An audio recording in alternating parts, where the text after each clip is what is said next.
Katika mwenendo wa shauri la kikatiba namba 73/2026 linaloendelea Mahakama Kuu ya Tanzania, Masjala ndogo ya Dar es Salaam, mkuu wa gereza la Ukonga ACP Andrew Shaban amesema hafahamu kama mjibu maombi wa 4 Tundu Lissu aliwahi kuwa rais wa chama cha wanasheria Tanganyika TLS.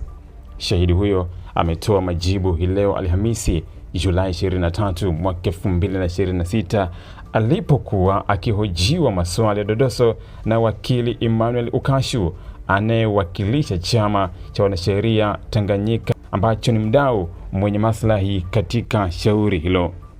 Awali shahidi alikiri kuwafahamu waleta maombi watatu Kula William Maduhu, Nashon Kugu na Paul Kisabo na kwamba wote ni mawakili.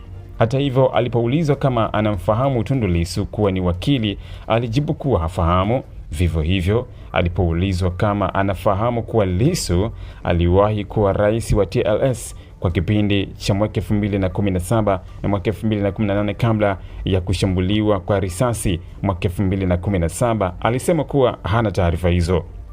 Katika maswali mengine, wakili alimtaka shahidi kueleza uelewa wake kuhusu kauli ya maagizo kutoka juu. Andrew alisema kwake kauli hiyo inamaanisha maagizo ya kiutendaji yanayotolewa na viongozi wa juu wa mamlaka husika.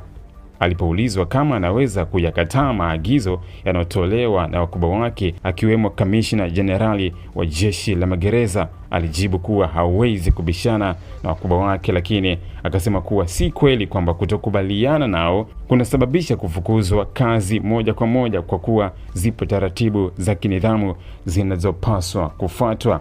Kabla ya hapo, mawakili wa waleta majibu John Sekan Edson Kilatu na walimhoji shahidi kuhusu ushahidi uliotolewa na mashahidi waliomtangulia, hususan mazingira ambayo mawakili walikuwa wakikutana na mteja wao gerezani.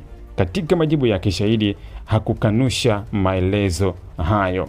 Aidha, shahidi huyo alisema hajawahi kumwona wala kumfahamu mleta maombi wa kwanza Kula William Maduhu. Hata hivyo, alisema anawafahamu Nashon Kugu na Paul Kisabo kwa kuwa amekuwa akiwaona mara kwa mara wanapokwenda gereza la Ukonga kumtembelea mteja wao Tundu Lissu. Baada ya kukamilika kwa maswali ya dodoso, mawakili wa jamhuri walipata nafasi ya kumhoji shahidi huyo katika hatua ya re-examination ambayo ilikamilika kwa muda mfupi. Shauri hilo linalosikilizwa na jopo la majaji watatu wakiongozwa na Jaji Amir Mruma sasa limeahirishwa hadi Septemba 16 mwaka 2026 kwa ajili ya hatua nyingine. Kabla ya tarehe hiyo, mahakama imezieleza pande zote kuwasilisha hoja zao kwa maandishi kuhusu mapingamizi yaliyowasilishwa na waleta maombi. Shauri hilo la kikatiba lilifunguliwa na mawakili Kula William Maduhu, Nashon Kugu na Paul Kisabo dhidi ya Kamishna Jenerali wa Jeshi la Magereza CGP, mkuu wa gereza la Ukonga, mwanasheria mkuu wa serikali na Tundu Lissu. Msingi wa shauri hilo ni madai ya waleta maombi kwamba walizuiwa au kunyima faragha ya kuzungumza na mteja wao Tundu Lissu walipokuwa wakimtembelea gerezani.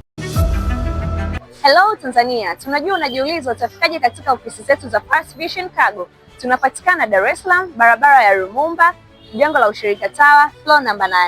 Ofisi zetu ziko wazi kuanzia saa 2 kamili asubuhi hadi saa 12 jioni, kuanzia Jumatatu hadi Ijumaa, lakini pia Jumamosi tuko wazi kuanzia saa 3 kamili asubuhi hadi saa 11 jioni.